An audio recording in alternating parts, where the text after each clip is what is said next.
Welcome to DP Demolition Co.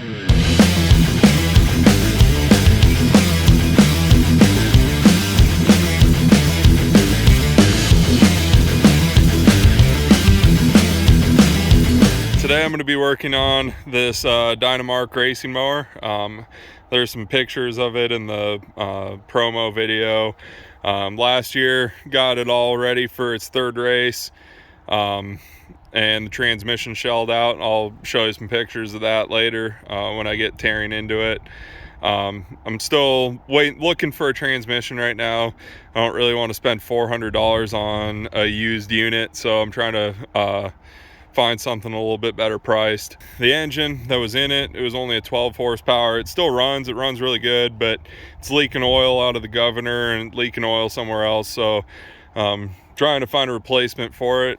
And in this Aaron's right here that I have up on jack stands, this mower doesn't really mow very well anymore. It doesn't steer left, which is kind of important for mowing and racing, but it has this big old nice Kohler Command 15 horsepower.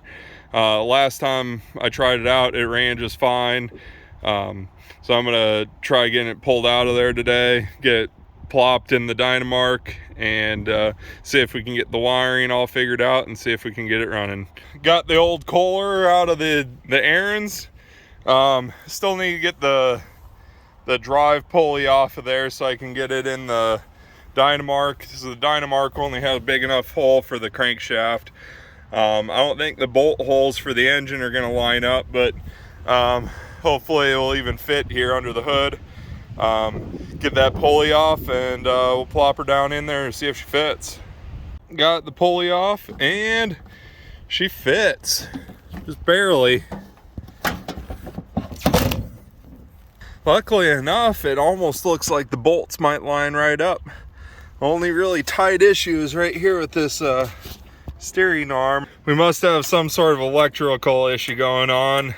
Battery's charged, starter wire's hooked up, the grounds are hooked up, and figured out what our electrical issue was. It was the neutral safety switch. I just kind of connected it to itself, and now we have power.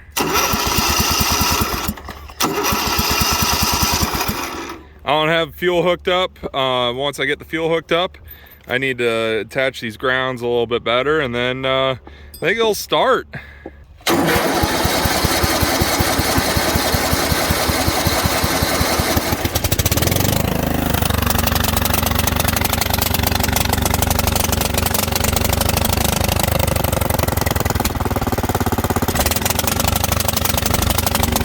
So I got the engine in, ended up having to disconnect the fuel line to get the engine to shut off. I'm gonna have to wire in a kill switch, both so when I turn the key off it'll shut off, and then I also need to wire in a safety tether, so if I fall off, it'll shut off the engine. That's required for the lawnmower racing, like legit lawnmower racing.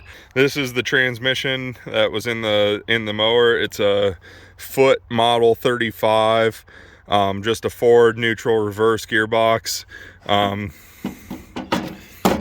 Got the whole clutch setup all figured out. The last time it was a pretty janky clutch setup, but it worked, and took it out for a test drive around my yard, made it halfway around, and it disassembled itself. I was able to pull this out through the battery compartment. So this is about 3/4 of it. The other part of the transmission still bolted into the mower. So to get to it, we're gonna have to take off all this body work, the fenders, the seat. It doesn't take too long. Minimum height for the class I want to run is 4 inches off the ground at the frame. I'm sitting at about 6.5 inches off the ground. I really couldn't go any lower the way that this mower is designed, unfortunately, but I think it should still be pretty fun to ride. It might not be as competitive as some of the other purpose-built ones, but I think it should still be pretty fun. Trying to figure out why it wouldn't shut itself off. As you can see, there's a mouse building a nest in there. I pulled a lot of that stuff out. The wire that was going to the kill switch mice had chewed through. So went to take the spade connector off of the coil and broke right off. Went to pull this coil off, broke both of those bolts. Luckily I was able to get them out with a little bit of heat and a little bit of coil. They came right out, but the coil from the Briggs & Stratton, the bolt pattern wasn't quite right, so I'm gonna have to find another coil that fits this engine. Hopefully shouldn't be too difficult to find, or even if I have to buy brand new, it shouldn't be too expensive. Going forward, this this whole lever is going away. The brake pedal is going to stay there. I'm going to hook it up to a hydraulic go-kart brake, master cylinder, and then I'll put a caliper in the back. This lever that's sticking out the side is probably going to go over to this side and just spin it around inside of there, leave those little blocks that hold it. Figure out some way that I can run the clutch pedal off of that side. I'll post some pictures of kind of what a racing mower clutch setup looks like. The US LMRA, so governed prepared class, you can't use a centrifugal clutch. You have to use a lawnmower style clutch that disengages the belt. So I'll have to get that all figured out on this mower. So in case anybody's wondering how to convert a mower into a racing lawnmower, kind of starting at the back end, some people just use the geared transaxle that came with their mower. You can't use a hydrostatic. If you try to speed up a hydrostatic with the belts, you just end up cavitating the pump and blow up the transaxle. So you have to use something with gears. I know there's Peerless, I think it's the Peerless 820 transaxle that is pretty popular. It can handle quite a bit of power. And the other kind of route to go is what I'm doing with this one, which is a go-kart style rear axle, but it's a tubular chromoly axle. It's an 1.25 inch axle. It's pretty common size. Nice thing about the tubular chromoly is they say it's the 1.25 inch tubular chromoly is stronger than a 1 inch solid axle. Also from EC Carbs are the hubs that I bought. They're just 4x4 hubs, go-kart hubs, and then these are 8 inch go-kart wheels with Carlisle Turf Saver tires.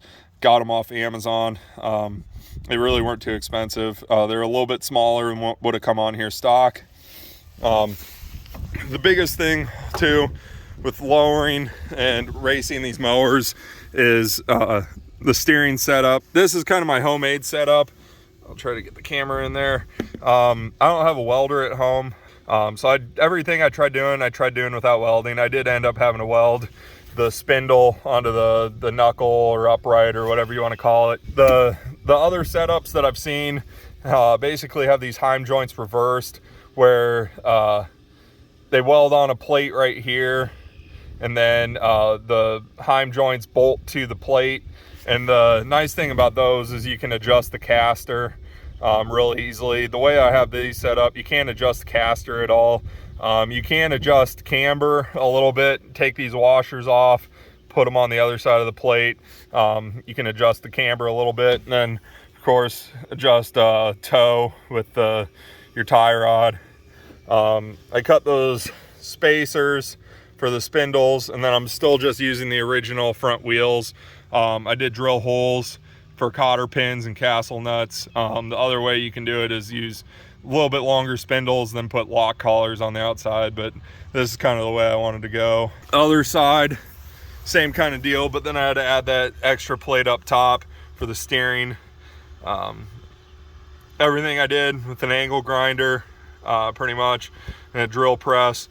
So it's not as pretty as it could be, but just showing that you can do it for a pretty low budget and do it at home with minimal tools. The people who run the go-kart rear axles, a lot of them do is run Peerless 700 right angle transmission. So you have a belt that goes from the engine back to the transmission, and that's clutched. The transmission, I I've seen 3-speed, 4-speed, and 5-speed Peerless 700s. I think the 5 speeds are pretty common. They come with reverse.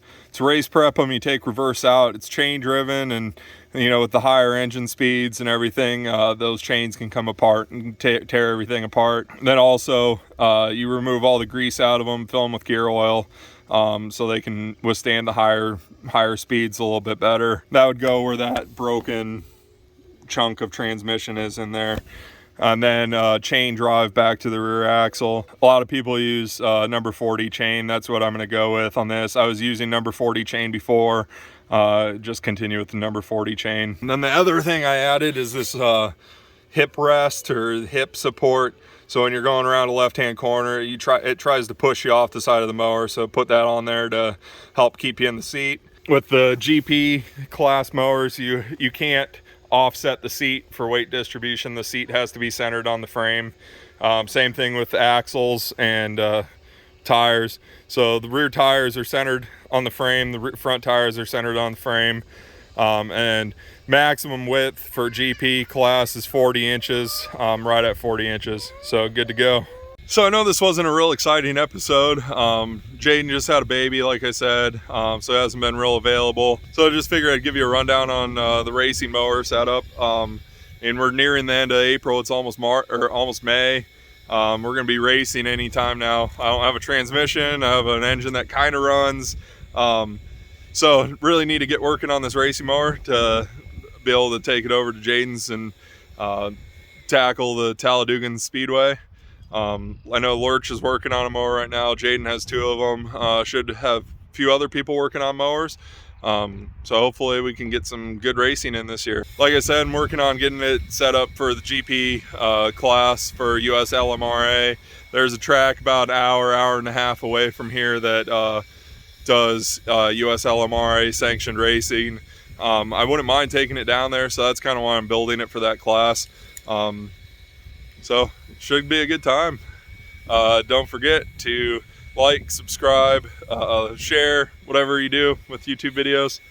Thanks for watching.